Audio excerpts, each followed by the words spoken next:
Hey Harfoots, nice to see you Numenorians, and what's poppin' Potterheads? Welcome back to the Half-Blood YouTuber channel. Today we are gonna discuss a little realization I had about The Lord of the Rings, The Rings of Power, or, as I think would be more accurate, The Lord of the Rings, The Lord of the Rings. It is time to be extraordinary. Since I started watching The Rings of Power, I couldn't stop thinking to myself, this is not a good show, but I really do want to love it, which I quickly found out was quite a popular response from several booktuber reviews, most notably the ones I kept watching from Daniel Green. I am intrigued, I'm enticed, while having not been successfully immersed in the narrative, but very successfully placed in the world. Shout out my guy, love your stuff. So, while watching the last few episodes of Season 1, I kept racking my brain for an explanation. After all, it's not every day that a bad show grasps my attention like Rings of Power did. In fact, it's very hard for a show to retain my attention in general. So, as far as I was concerned, this show was pretty much an anomaly. It was upon finishing this first season, I was sad to realize that the reason was it was basically just piggybacking off the success of that cinematic masterpiece of a trilogy. Prime Studios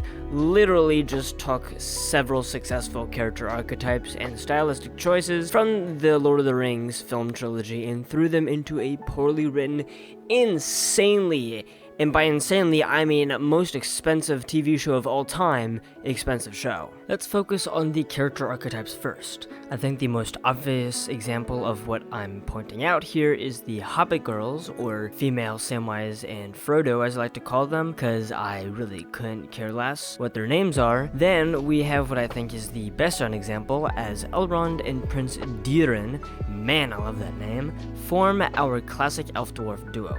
They are, in essence, the inverse of Gimli and Legolas. True friends as opposed to chummy rivals, but still the familiar and lovable clash of cultures. There's also Halbrand, the Aragorn doppelganger, who carries out the infamous secret royalty troop. His arc doesn't go even remotely the way I expected it to, which pleasantly contradicts the entire thesis for this video, but I'm still mentioning it because it's pretty obvious where the writers derived the setup from. Finally, here are the last two I could identify. The corrupt elf guy is basically Saruman and Bronwyn, and the archer guy are our forbidden human-elf romance for this series, similar in concept to Aragorn and Arwen. Then there's also a stylistic choice which is the same, which is the opening voiceover given by whoever is playing Galadriel. This voiceover touches on a bunch of battles, the supposed death of Sauron, and most importantly, the death of Galadriel's brother who spent his life fighting Sauron.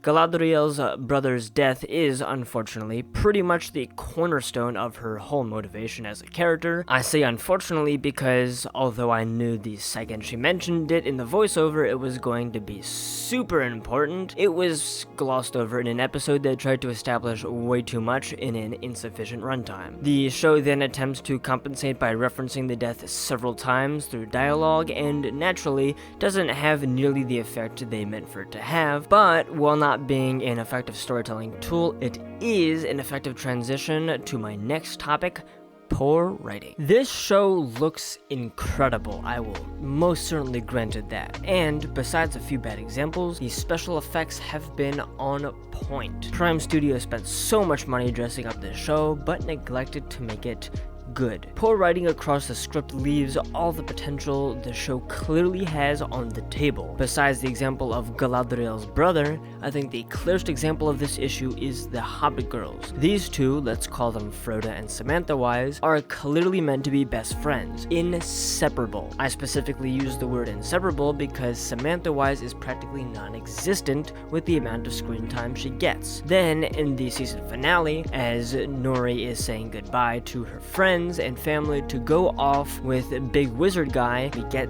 this line. You're my best friend in this whole wide world.